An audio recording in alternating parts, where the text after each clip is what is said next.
Misdemeanor site. This podcast episode may contain explicit material.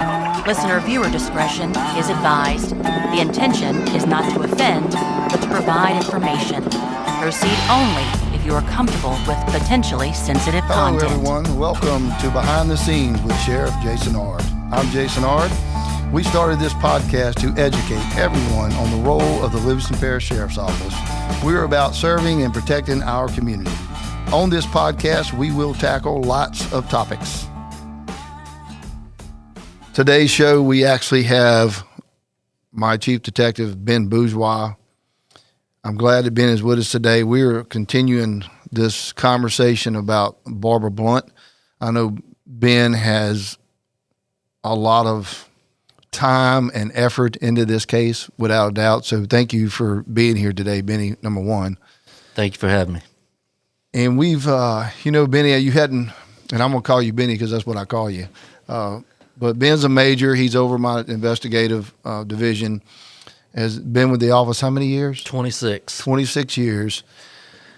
Still remember you as an officer in Springfield back in the day. And, one of the things that Benny and I share, which is I ask this to a lot of people sometimes, and about what is your busiest weekend? What do you remember about your career? I've been here 32 years, and Ben actually probably shares the same. Well, now that you've been in investigation, you have different ones. But I was a detective, and you were a road deputy for Livingston Sheriff's Office. You hadn't been on the road, I don't think, that long, but you was a road deputy, and I was a new detective.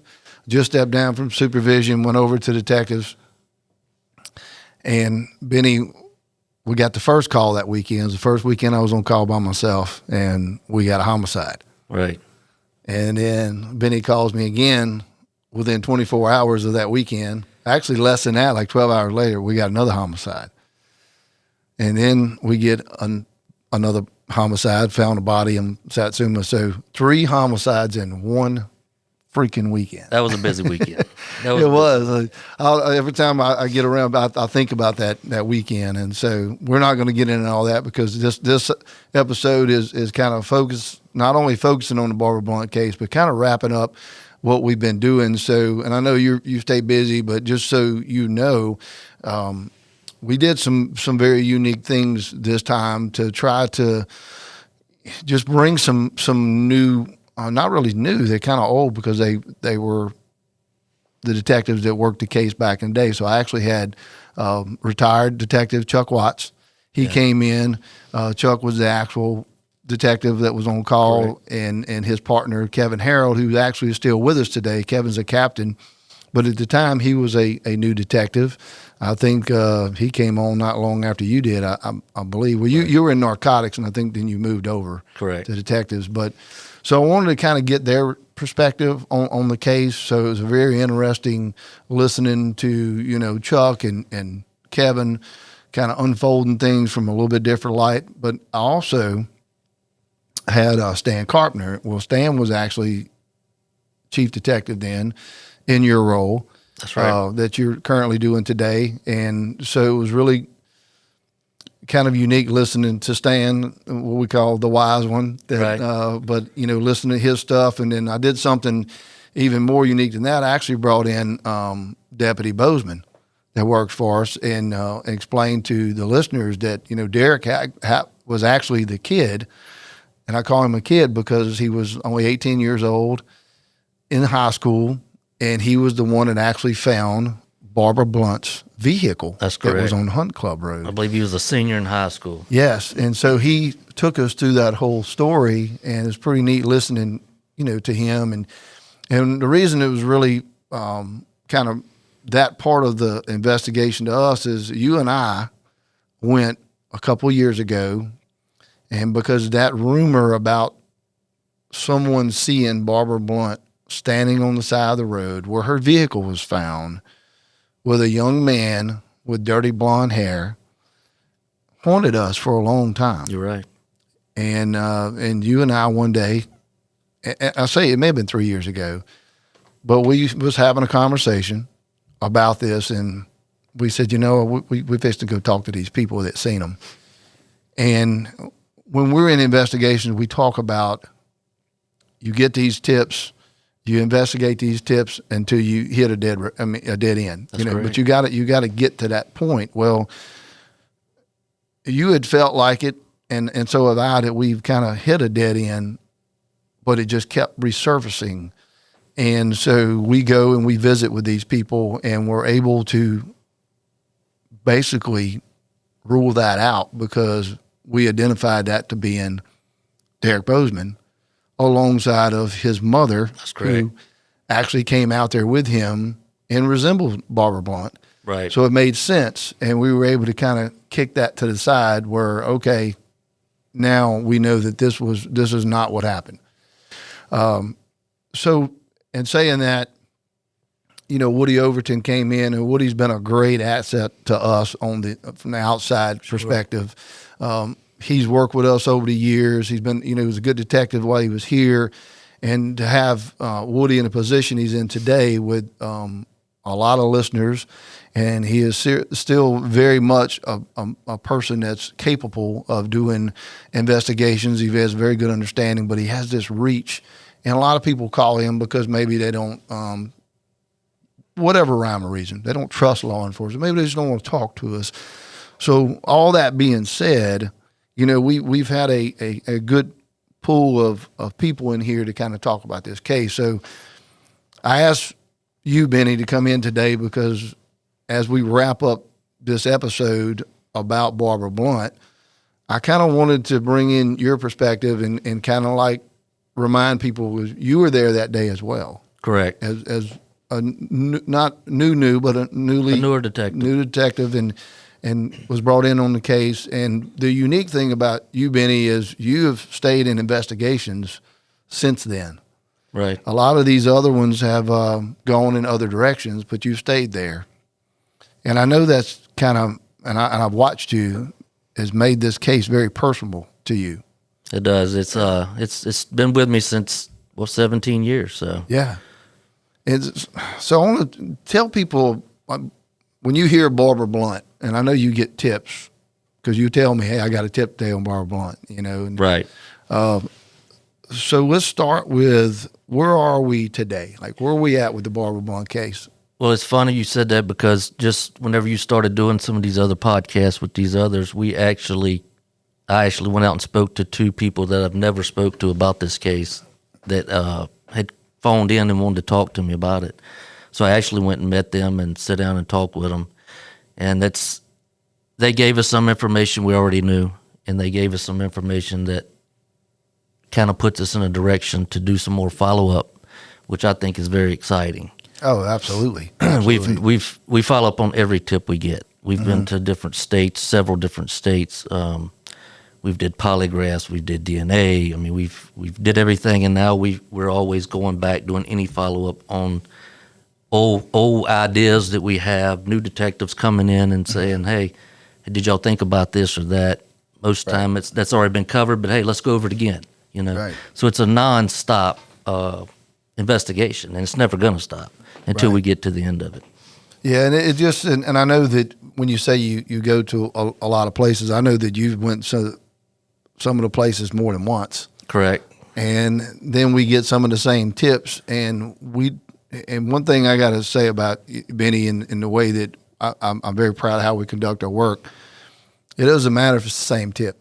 It doesn't matter. We still follow up on it. We still make sure we relook at it because maybe we did miss something.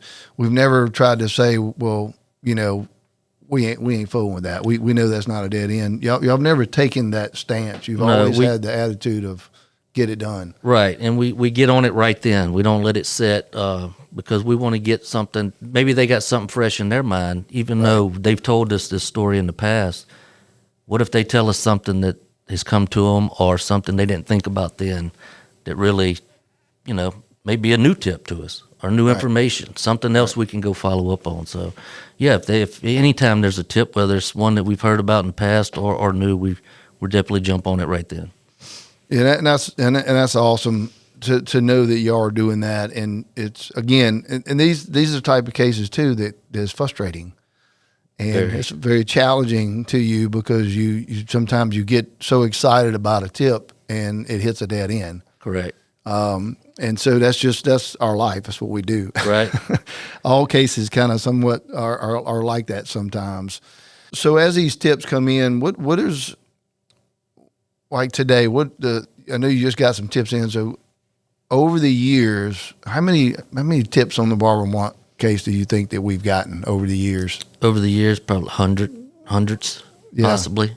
Because I know that it seems like you call me very often with tips on Barbara Blount, Right. which says a lot about our community and a lot about those that are listening that want to help with this case. And so what about these things? I know we've had a lot of people try to help us in other ways, like psychics, Right. that have reached out to us, and you've even went down to Lafayette and with I want you to tell us about that. You remember that you had to go to a house in Lafayette, didn't they? Had like, was trying to talk to the ghost or something like that. Yeah, we've had psychics call and tell us that they've heard through ghosts that, you know, that she's here, she's there.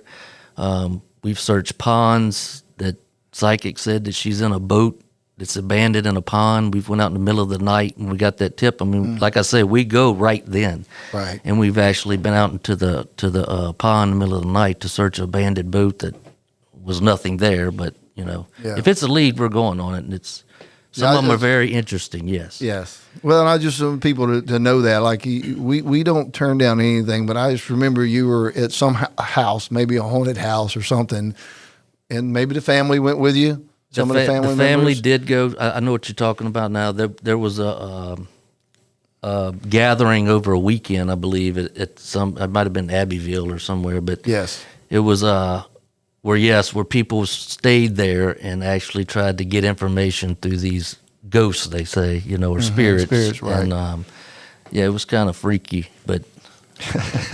Hey, whatever works, you know. We'll try anything. So. I remember you because you invited me. I said, I think I'll sit this one out, but I'm very glad that you're going.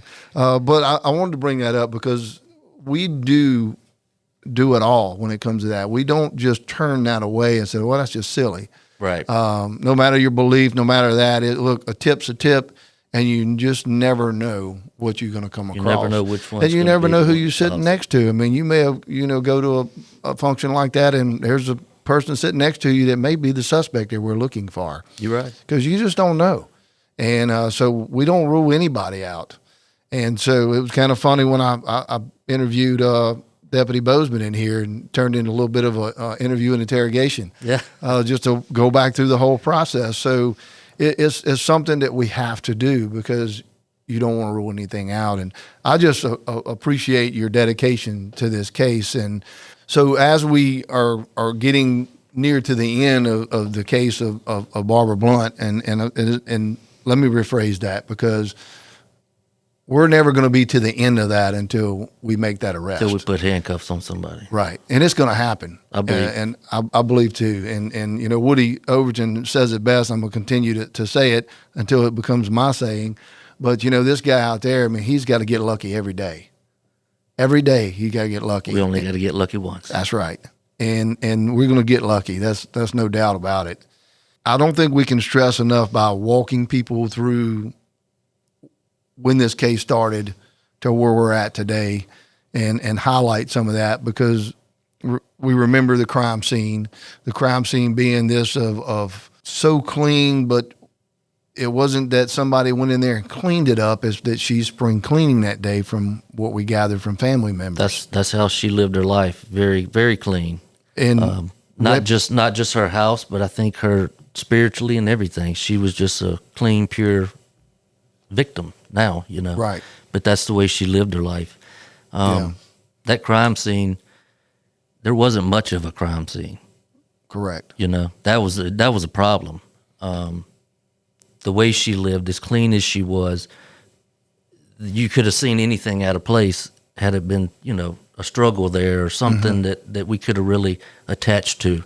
Right. But yeah, she was very clean and very neat, yard manicured, cattle out in the front yard, fenced in, that she took care of. And she was a very capable woman. We talked about that, where I think Chuck Watts brought up the fact that, she actually that day had to, or earlier that morning, had a cow got out or got hung up in the fence, and she actually basically went out there and physically helped She them. does They more said- man duties than most men these days. Yeah, You know, that was her reputation. That it Like, was. She didn't rely on anybody. and I think that's important to know that she was very physically capable even at her age of defending and taking care of herself. Sure, she cut her grass. She bush hogged. She rode tractors. She, like I said, handled. I think she had up to 30 head of cattle. You know, she had Yeah. a buffalo, Right.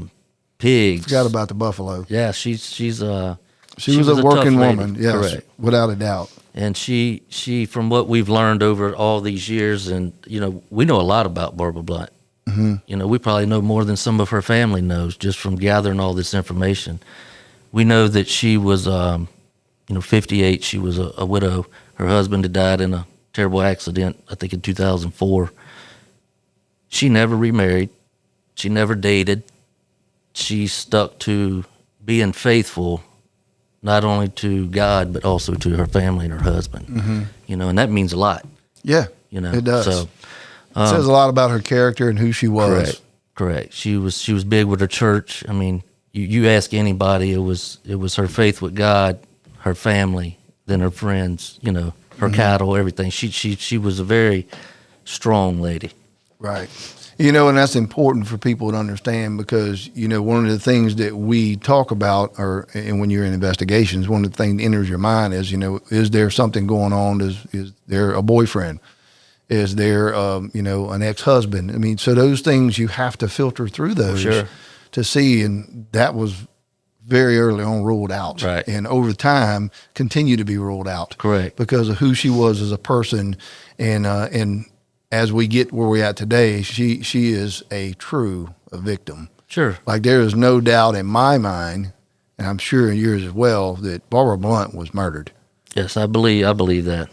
And we know that we're working that. She's not off on an island somewhere living a great life. That wasn't her gonna- lifestyle. She wasn't, like I said earlier, she was a clean lady, not only, by property, but also through her spirit and her faith. She wasn't one that we're going to find out she just went to the casino and, hooked up with somebody. Right. That's not in her lifestyle. Well, and then you have obviously we find a vehicle, and as you know, we were going to be sharing some photos, and you can see the horrible weather conditions that are going on very fast. Correct. And we just happen to be in the water, the area where the water is just coming Pouring up. in, yes. Yeah, and it's rising so fast. But that's, look, anywhere, a lot of places in Livingston Parish, we have that. Correct. And this is not far off the Tickfall River up north, Holden area, and it's just rapidly, coming up. Yes, and right there where the vehicle was found, it's a low-lying area as well, but it's also a creek that runs right there, so all Right. the water flows to that area. And yes, it was a lot of water. Yeah, Stan Carpenter shared a story, and I believe Chuck Watts as well. They remember the guys coming over in a horse, a couple horses, and he bailed off in there to try to, they were going to try to walk through the woods, and the horse basically went under.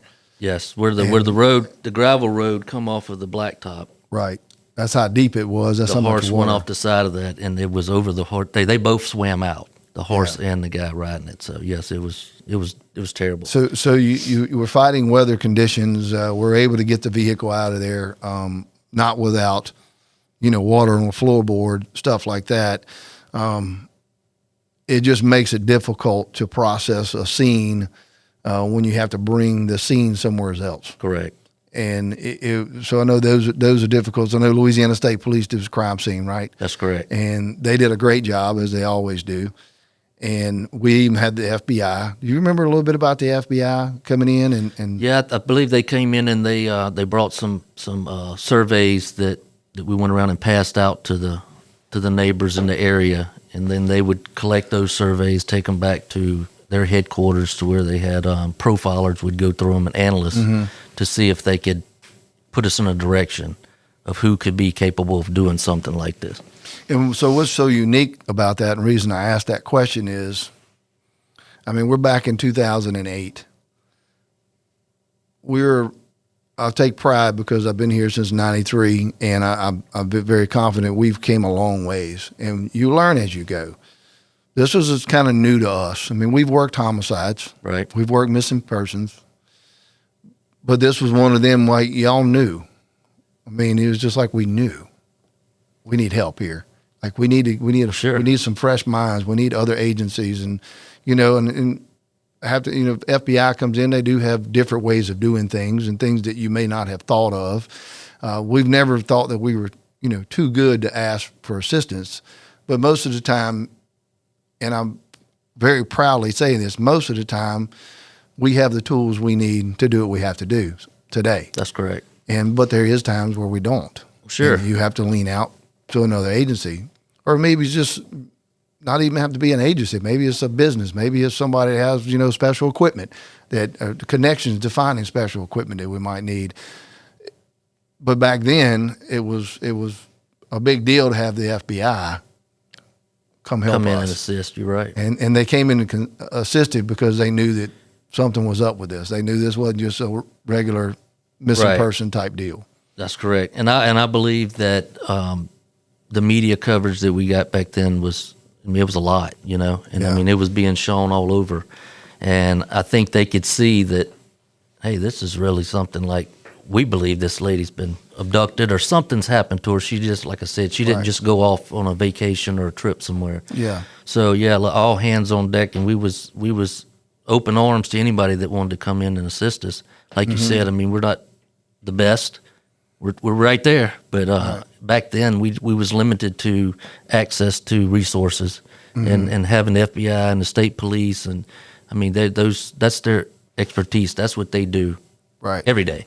Right. So, like you said, we didn't have homicides all the time, missing persons. Homicide was a big deal in Livingston Parish. It still is today. I proudly most of our homicides we still have here are usually domestic related. Right. We do have an occasional drug-related shooting. Sure. But we just don't have the homicides that a lot of people have, and I'm very proud of that. However, we still have too many. Sure. And, one's too many. But back in 2008 and through the year, I mean, homicide's a big deal anywhere, but for Livingston, very odd. Right. Very odd. And when we did have one, everybody came out. It was all hands on deck. I mean, I can't tell you how many miles we've walked just the woods because the body may be here. Or we've seen a car dumping something over here. Sure.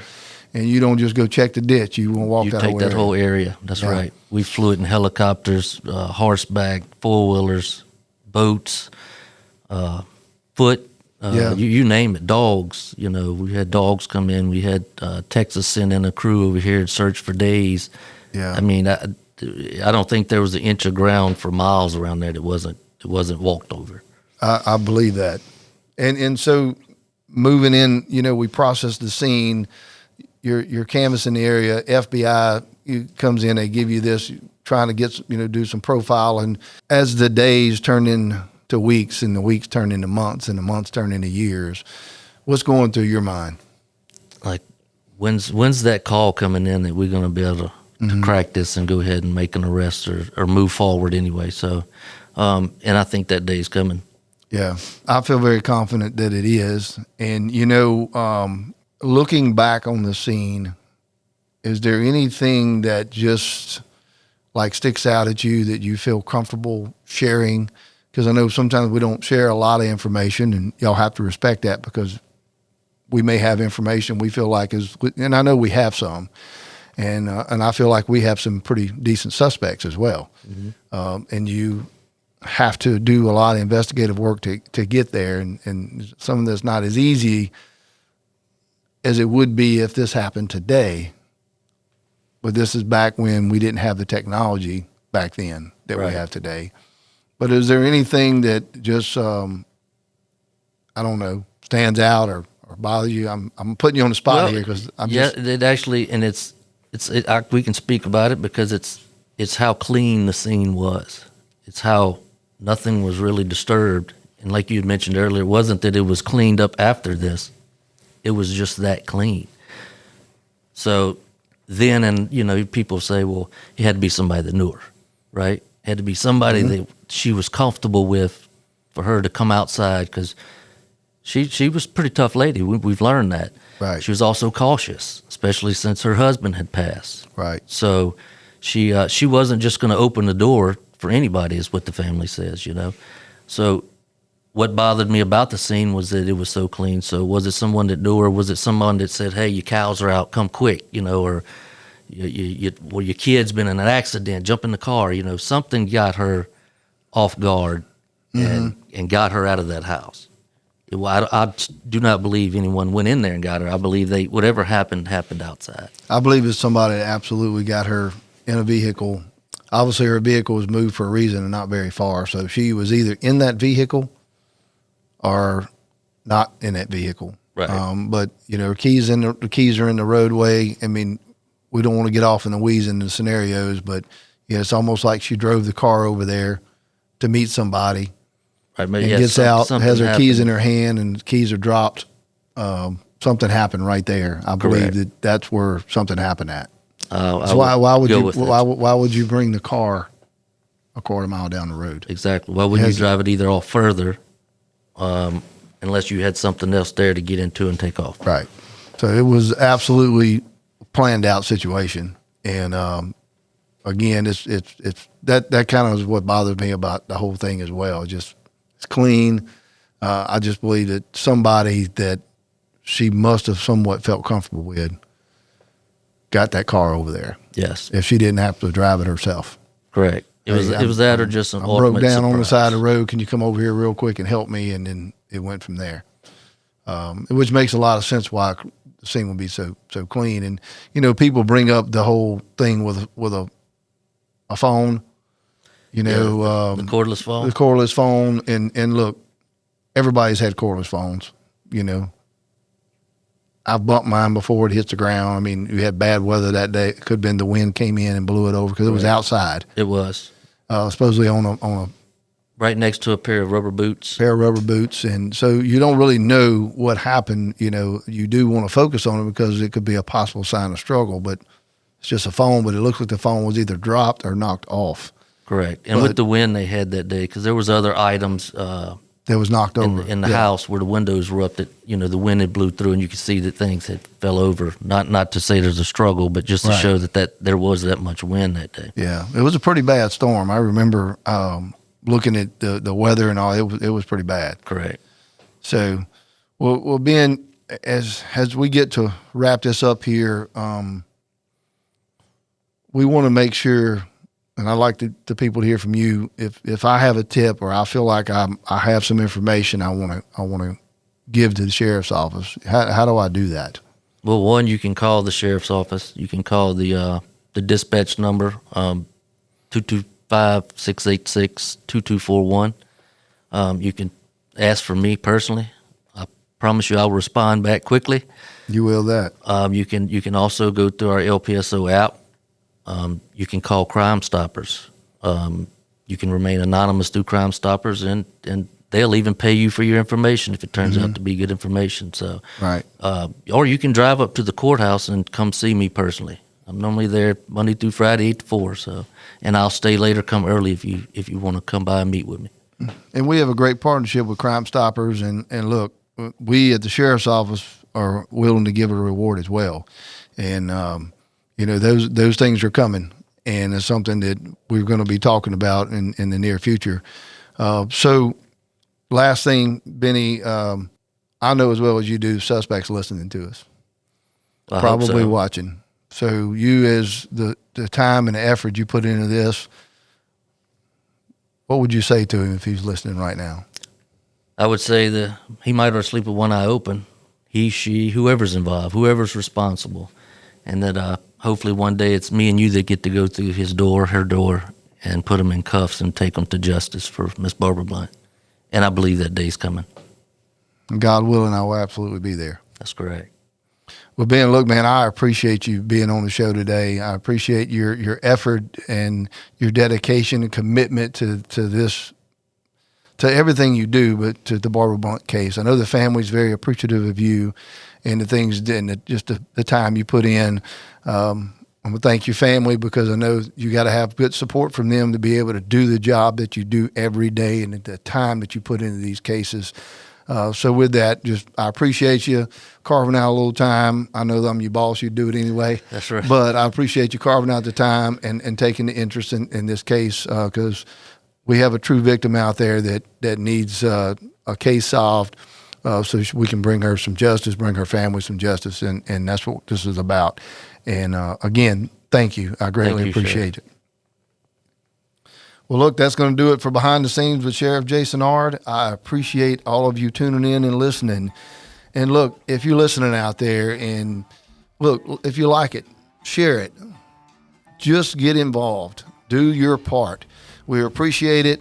And as always, in Livingston Parish, we love our churches, we love our schools, and we absolutely believe in the Second Amendment.